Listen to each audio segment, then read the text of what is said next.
G'day viewers. Today I'm actually working on an LJ GTR loom. I'm not a huge fan of working on these because they take a lot of time.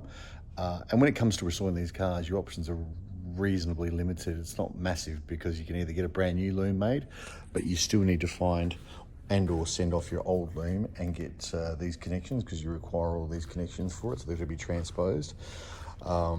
But if a loom isn't too bad and it's worth saving, I'll save it. This one is not the best one that I've seen, but it's also not the worst one that I've seen as well. So I'm in the middle of unwrapping it all. What I'm going to do is I'm going to look for any burnt wires and replace those.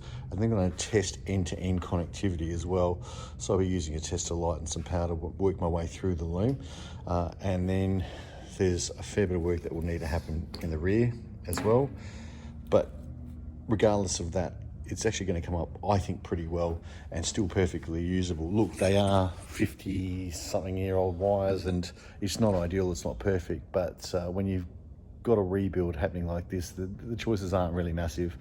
You know, a rebuilt loom, a brand new loom could be north of $1,400 to $2,000 in a 14-month wait time. But if you've got something that's worth saving and worth refurbishing and going your way through it, then it's worth doing. So this one will actually get into the car in the coming months because I believe that car will be back here in probably about 8 to 9 weeks.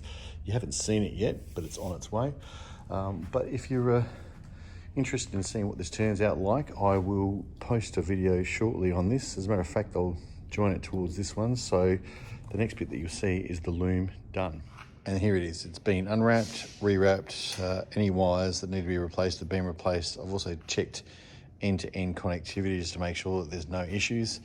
And working my way through the loom was actually in reasonably pretty good nick. There's only this sort of stuff here that need to be swapped out, and probably about 7 or 8 solders.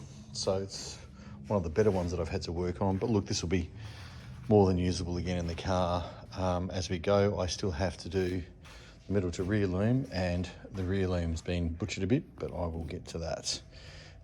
Look, usable again, and we'll scrub up okay sitting in the engine bay. And even tied off, how they should be tied off at the ends.